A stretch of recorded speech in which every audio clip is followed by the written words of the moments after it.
Hi everyone, ఎలా ఉన్నారండి? అందరూ బాగున్నారా? ఈ వీడియో వచ్చేసి నిన్న వెనస్డే షూట్ చేసిన వీడియో అండి. ఈరోజైతే పోస్ట్ చేస్తున్నాను. వెనస్డే మార్నింగ్ నేను నిద్ర లేచిన దగ్గర నుండి పిల్లల స్కూల్కి వెళ్ళే వరకు నేను చేసుకున్న పనులు అయితే షార్ట్ వీడియోలో అప్లోడ్ చేశాను. దాని కంటిన్యూషన్ అయితే ఈ వీడియోలో ఉంటుంది.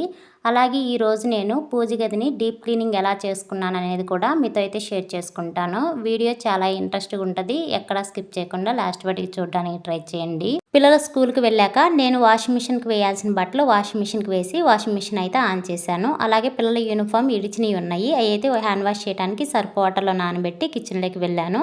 షింకులో ఉన్న గిన్నెలన్నింటినీ కడిగి స్టాండ్కి వేసేసి కిచెన్ ప్లాట్ఫామ్ అలాగే షింకును కూడా నీట్గా కడిగాను.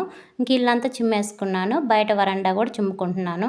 బయట వరండా డైలీ చిమ్ముతున్నా కూడా దుమ్ము ఎక్కువ వస్తుంది. పరమట గాలి మళ్ళింది అంటారు కదా, అందువల్ల గాలి వల్ల చెత్త ఎక్కువ పడుతుంది. ఆ చెత్తనైతే కుప్పగా చేసి డస్ట్బిన్లో అయితే వేసేసుకున్నాను. పిల్లల యూనిఫామ్ సర్ఫ్ వాటర్లో నానబెట్టాను కదా, ఆ బట్టలను కూడా హ్యాండ్ వాష్ చేసేసాను. అలాగే వాషింగ్ మిషన్లో ఉన్న బట్టలు కూడా రెడీ అయ్యాయి. వాటిని అయితే దండం మీద ఆరేసుకుంటున్నాను. ఇప్పుడు గాలి ఎక్కువ రావటం వల్ల దండం మీద ఆరేసిన బట్టలన్నీ కింద పడుతున్నాయి. క్లిప్పులు కొన్నే ఉన్నాయి, కొన్నిటికి పెడుతున్నా కానీ క్లిప్పులు పెట్టినవి మాత్రం కింద పడి మట్టి అవుతున్నాయి. మనం ఆరేసిన ఒక హాఫ్ అన్ అవర్ కల్లా బట్టలన్నీ ఆరిపోతున్నాయి, కానీ మనం ఆరేసి పక్కకు వచ్చేసరికి బట్టలన్నీ కింద పడుతున్నాయి. అలాగే యూనిఫామ్ హ్యాండ్ వాష్ చేశాను కదా, అవి కూడా దండం మీద అయితే ఆరేసుకుంటున్నాను. ఇంతకుముందు నా హెయిర్ ఒత్తుగా పొడవుగా ఉండేది. నాకు చిన్న బాబు పుట్టి ఆ అబ్బాయికి 11 ఇయర్స్కి తిరుమలలో పుట్టెంట్రుకలు అయితే ఇస్తాము. మేము తిరుమలకు వెళ్ళేటప్పుడు మా ఫ్యామిలీతో పాటు మా ఇంటి పక్కల వాళ్ళందరం కలిసి ఒక 20 మెంబర్స్ అయితే తిరుమలకు వెళ్ళాము. మా ఫ్యామిలీలో ఎలాగా అంటే మాకు 2 పిల్లలు పుట్టిన తర్వాత పేరెంట్స్ కూడా తలనీలాలు అయితే ఇస్తారు. మా పక్కింటి అక్కకి నేను తలనీలాలు ఇస్తానని తెలిసి, నువ్వు తలనీలాలు ఇవ్వద్దు విజయ, లేడీస్ అసలు తలనీలాలు ఇవ్వకూడదు, నీ హెయిర్ కూడా చాలా బాగుంటుంది అంది. ఆ అక్క చెప్పిన మాట నేనైతే వినలేదు. నాకు మా అమ్మ తరపున కానీ నా అత్తమ్మ తరపున కానీ అందరూ అయితే 2 పిల్లలు పుట్టిన తర్వాత తలనీలాలు ఇస్తారు. నేనైతే గుండు చేయించుకున్నాను. గుండు చేయించుకున్న 2 ఇయర్స్ కల్లా నా హెయిర్ బాగా ఒత్తుగా పొడవుగానే వచ్చింది, కానీ మళ్ళీ ఏంటో ఈ మధ్య బాగా ఊడుతుంది. ఇంతగా దారుణంగా ఎప్పుడు ఊడలేదు. ఇంకా ఎలాగో ఊడుతుంది కదా అని హెయిర్ ప్యాక్ అయితే పెట్టుకున్నాను. ఈ హెయిర్ ప్యాక్ పెట్టుకుని ఒక 20 మినిట్స్ ఉండి స్నానం అయితే చేస్తాను. ఈలోపు అయితే ధనియాల పొడి అలాగే కొబ్బరి పొడి ఇంట్లో అయిపోయింది. ధనియాలు అయితే స్టవ్ మీద అయితే ఫ్రై చేసుకుంటున్నాను. కొబ్బరిని కూడా మిక్సీకి వేసుకుందామని ముక్కలుగా అయితే కట్ చేసుకుంటున్నాను. ధనియాల పొడి కొబ్బరి పొడి నేను ఎక్కువగా పులుసు కర్రీలలో అయితే వేస్తుంటాను. పిల్లలను స్కూల్కి పంపించేటప్పుడు ఆ హడావుడిలో ఇవి అయిపోయినప్పుడు అప్పటికప్పుడు మిక్సీకి వేసి కర్రీలో వేయాలి అంటే లేట్ అవుతుంది అని నాకు ఖాళీ దొరికినప్పుడు అయితే ఇవి అయితే వేసి పెట్టుకుంటాను. నాకు ధనియాల పొడి కానీ ఏ మసాలా డబ్బాలు కానీ అయిపోయినప్పుడు వాటిని అయితే నీట్గా కడిగి తుడిచి ఆరబెట్టుకున్న తర్వాత ఇవి మిక్సీకి వేసుకొని రీఫిల్ చేసేసుకొని లోపల అయితే పెట్టుకుంటాను. ధనియాల పొడికి ధనియాలు ఫ్రై చేసేటప్పుడు కొంచెం చెక్క లవంగా కూడా వేసి ఫ్రై చేసి మిక్సీకి అయితే వేసుకుంటాను. నేను గరం మసాలా చేశాను, అందుకని అయితే ఇందులో చెక్క లవంగా వేయకుండా ఓన్లీ ధనియాలు ఫ్రై చేసి మిక్సీకి అయితే వేసుకున్నాను. నేను అన్ని కర్రీలలో గరం మసాలా అయితే వేయను. ఓన్లీ నాన్ వెజ్ కర్రీలలోనే గరం మసాలా వేస్తాను. మిగతా అన్ని పులుసు కర్రీలలో ధనియాల పొడి మాత్రమే వేస్తాను. ధనియాలను మిక్సీకి వేసుకొని ఆ ధనియాల పొడిని ఒక గ్లాస్ జారుకి తీసి పక్కన పెట్టుకున్నాను. ఇప్పుడు టైం వచ్చేసి ఈవినింగ్ 4:30 అవుతుంది. పూజా రూమ్ అయితే డీప్ క్లీనింగ్ చేస్తున్నాను. నేను 1 మంత్కి ఒకసారి పూజా రూమ్ డీప్ క్లీనింగ్ అయితే చేస్తాను. నేను లాస్ట్ సాటర్డే కాకుండా అంతకుముందు సాటర్డే పూజ చేశాను. నేను పూజ చేయక 1 వీక్ అయితే అవుతుంది. హౌస్ క్లీనింగ్ చేయలేదని పూజ అయితే చేయలేదు. మండేకి హౌస్ క్లీన్ చేయటం అయిపోయింది. ట్యూస్డే దేవుడి పటాలు కదిలించకూడదని పటాలు అయితే తొడవలేదు. వెనస్డే మార్నింగ్ అంతా ఇంట్లో పని చేయటమే సరిపోయింది. ఈవినింగ్ అయితే దేవుడి రూమ్ అయితే క్లీన్ చేస్తున్నాను. నేను 1 మంత్కి ఒకసారి దేవుడి రూమ్ ఎలా క్లీన్ చేస్తాను అనేది వీడియోలో అయితే మీతో షేర్ చేసుకుంటాను.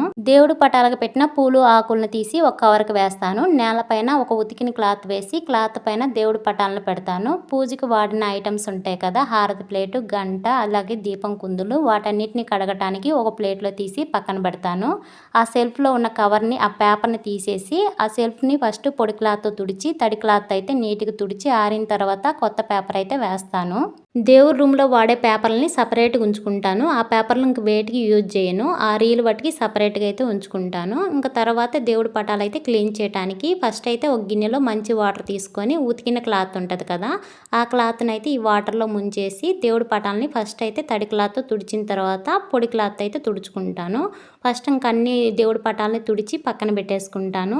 నాకు పెళ్ళైన కొత్తల్లో దేవుడి పటాలకి రౌండ్గా బొట్టు పెట్టడానికి నేను ఫస్ట్ అయితే స్టిక్కర్స్ పెట్టి స్టిక్కర్స్ పైన కుంకుమ అయితే పెట్టేదాన్ని. మా ఇంటికి వేరే వాళ్ళు వచ్చినప్పుడు అలాగా దేవుడి పటాలకి స్టిక్కర్స్ పెట్టకూడదమ్మా, గంధం బొట్లు పెట్టాలి అని చెప్పారు. అప్పటి నుంచి నేనైతే ఒక గిన్నెలో గంధం తీసుకొని దాంట్లో రోజు వాటర్ కలిపేసి మిక్స్ చేసిన తర్వాత ఫస్ట్ దేవుడి పటాలకైతే గంధం బొట్లు పెడతాను. తర్వాత దానిపైన కుంకుమ అయితే పెడతాను. మనం ఏ పూజ చేయాలన్నా ఫస్ట్ వినాయకుడిని పూజించిన తర్వాతే మిగతా దేవుళ్ళని అయితే పూజించాలి అంటారు కదా. అందుకని నేను దేవుడి రూమ్లో ఫస్ట్ వినాయకుడిని పెట్టిన తర్వాతే మిగతా దేవుళ్ళని అయితే పెడతాను. ఫస్ట్ వినాయకుడు, తర్వాత శివయ్య, తర్వాత వెంకటేశ్వర స్వామి, తర్వాత వచ్చేసి సత్యనారాయణ స్వామి, తర్వాత సాయిబాబా స్వామిని అయితే పెడతాను. మా ఇంట్లో 5 పటాలు అయితే ఉంటాయి, దేవుడి పటాలు.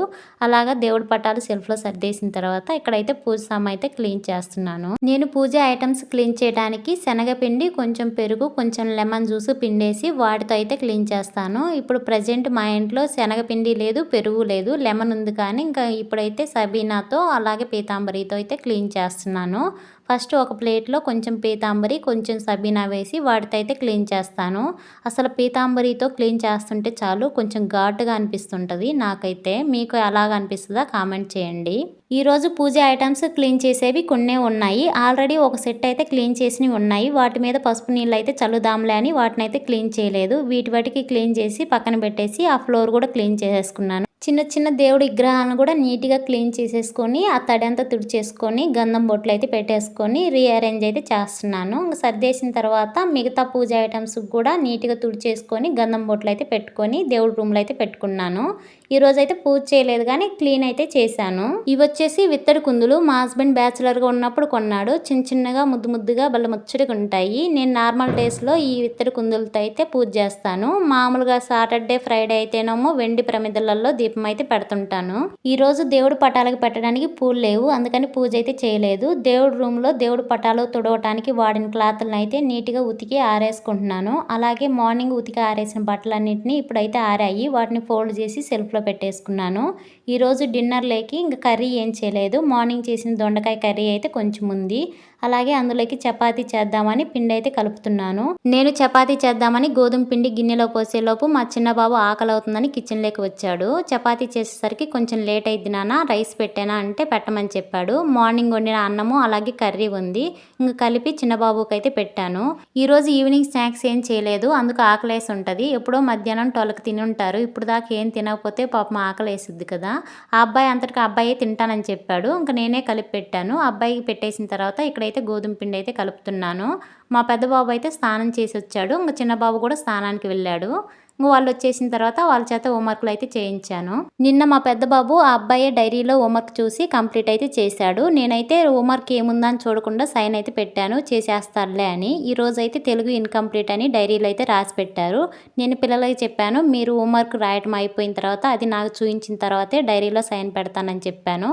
పిల్లలకు హోంవర్క్ చేయించిన తర్వాత డిన్నర్ అయితే చపాతీ చేశాను. ఈ వీడియో ఇంతటితో అయితే క్లోజ్ చేస్తున్నాను. ఈ వీడియో కానీ మీకు నచ్చితే లైక్ చేయండి, మీ ఫ్రెండ్స్కి మీ రిలేటివ్స్కి షేర్ చేయండి. Thanks for watching.